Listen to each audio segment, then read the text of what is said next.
Bonjour dans notre deuxième séance de physique. Dans cette séance, on va terminer la partie 2 de l'exercice d'hier. C'est un exercice de nucléaire. C'est de l'examen national 2019 sciences physiques. On va commencer par la lecture de l'énoncé.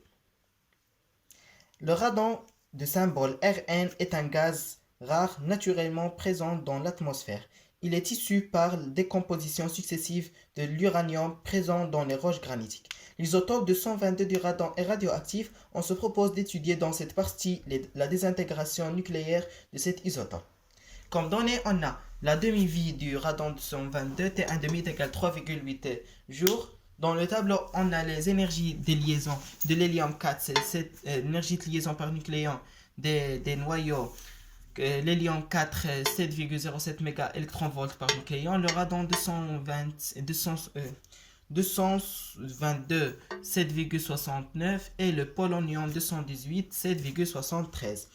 La première question dit: parmi les noyaux, le radon 222 et le polonium 218, lequel est le plus stable? Et on va justifier la réponse. D'abord, on va définir ou comment savoir le noyau est stable. Donc, la règle dit: plus l'énergie de liaison par nucléon est grande, par nucléon. Faites attention, l'énergie de liaison par nucléon est grande, plus le noyau est stable. Donc, pour savoir le noyau le plus stable parmi ces deux noyaux, on va faire une comparaison. On va comparer les énergies de liaison EL. Pour le radon 222, on a 7,69. Elle est inférieure strictement de 7,73 et mégaélectronvolts par nucléon. Et c'est l'énergie de liaison du polonium 218. Donc, on va dire quoi? Le polonium 218 est plus stable que le radon 220. C'est ça la réponse pour la première question. Pour la deuxième question, il nous dit: montrer que l'énergie de liaison d'un noyau de hélium est la valeur 28,28 mégaélectronvolts. On sait en général que l'énergie de liaison par nucléon est égale à l'énergie de liaison du noyau sur le nombre de nucléons, ce qui implique que l'énergie de liaison est égale le nombre de nucléons fois l'énergie de liaison par nucléon. Le nombre de nucléons pour l'hélium, c'est 4. L'énergie de liaison par nucléon est égale à 7,07 mégaélectronvolts par nucléon, ce qui nous donne 28,28 mégaélectronvolts. Avant de passer à la troisième question, on va faire une petite remarque ou une définition pour l'énergie de liaison. L'énergie de liaison c'est quoi? C'est l'énergie qu'il faut fournir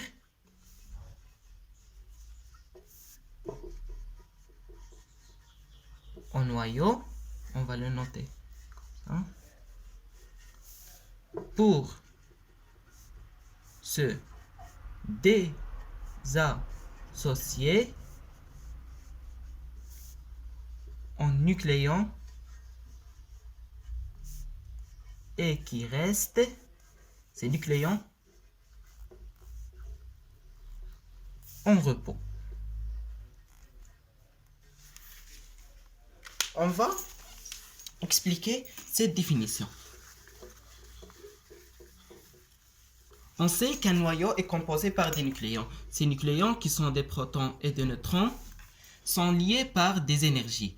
Alors, pour désassocier ces nucléons et qui restent en repos, on faut fournir une énergie plus grande que cette énergie ou égale cette énergie pour casser cette liaison entre eux. Donc, l'énergie qu'il faut fournir est pour rester en repos, c'est la même énergie qui se trouve qui lie deux nucléons. Donc, c'est quoi l'énergie de liaison est égale à le défaut de masse fois c au carré. C au carré, la vitesse de la lumière dans le vide. On va... delta M. C'est quoi delta M? C'est le défaut de masse, la vitesse de la lumière dans le vide. On va... delta M. C'est quoi delta M?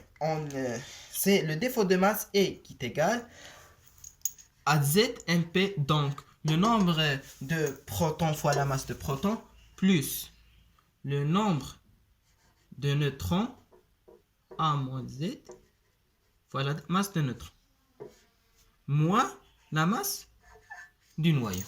C'est ça le défaut de masse. On a terminé la troisième question. On passe à la troisième question.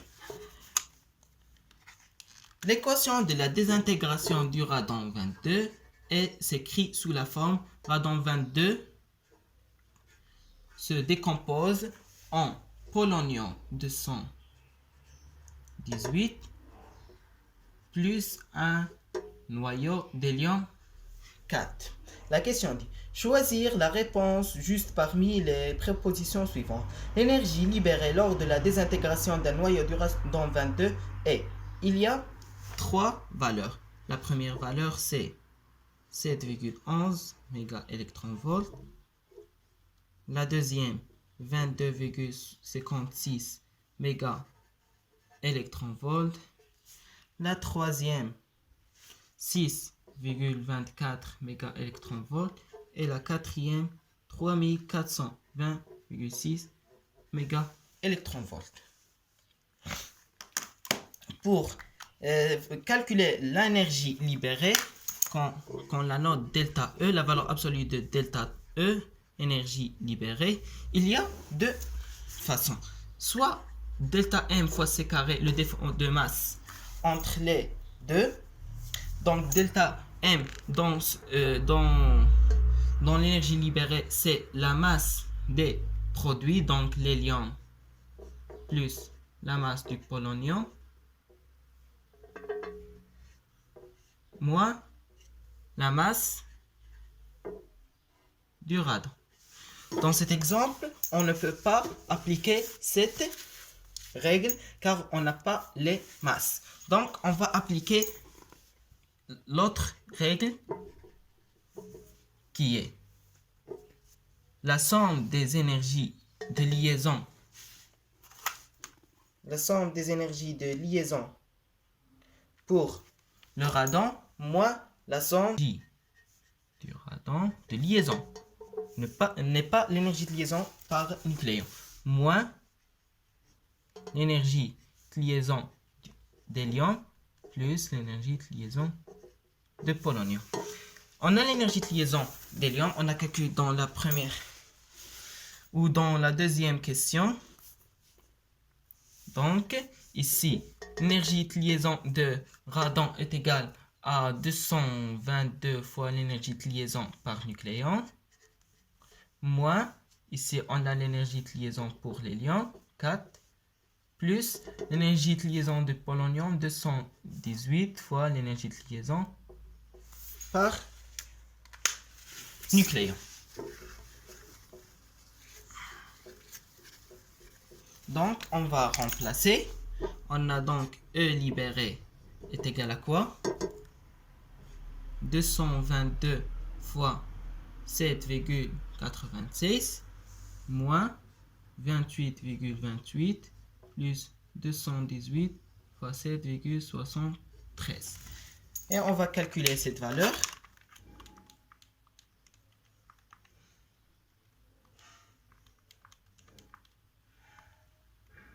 Ce qui nous donne 6,24 mégaélectronvolts. Donc,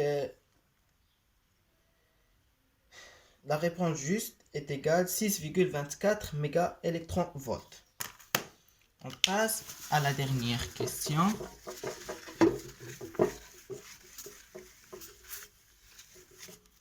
Quatrièmement, on considère un échantillon de noyau du radon 222 ayant un instant t égal à 0, une activité à 0. Trouvez en jour l'instant de date T1 à laquelle cet échantillon une activité A1 est égale à 0 sur 4. C'est quoi? Au début, c'est quoi l'activité? L'activité d'un échantillon, c'est le nombre de désintégrations par seconde. A est égal moins la dérivée de noyau restant sur dt, qui est égal moins dn0, le nombre initial des noyaux, est égal. Donc, on fait la dérivée, moins n0, ici, elle va sortir le moins, donc elle va devenir plus, lambda n0 exponentielle moins lambda t. A t est égal à 0, A0 est égal à lambda n0. Donc, A en général est égal à A0 exponentielle moins lambda t.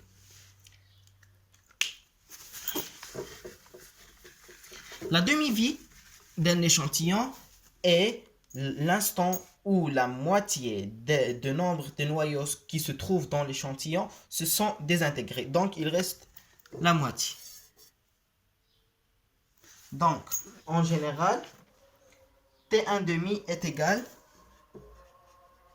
ln2 sur lambda.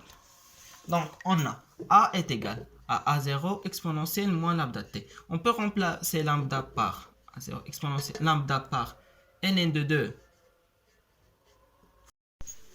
À T1, on a A1 est égal à A0 exponentielle ln2 T1 sur T1 demi. A1 est égal à A0 sur 4. Donc, est égal à A0 exponentielle ln de 2 T1 sur T1 demi. On va simplifier par A0, il devient 1 sur 4 exponentielle ln2 T1 sur T1 demi. On fait entrer ln, donc il devient ln de 1 sur 4 est égal, ici moins ln, est égal à moins ln de 2 T1 sur T1 demi. T1 est égal à donc T1 demi fois ln de 4 sur ln de 2. Donc, T1 est égal à 3,8 fois ln de 4 qui est égal à ln de 2 au carré, donc 2 ln de 2 sur ln de 2. Il devient 7,6 jours. Donc, l'instant où l'activité d'échantillon est égale à 0 sur 4 est 7,6 jours. Donc, on est arrivé à la fin de cet exercice. J'aimerais que vous avez bien compris ce que j'ai expliqué et je vous invite à me laisser un commentaire pour votre... Est-ce que vous avez bien compris cet exercice et cette explication, et à te revoir à un autre exercice.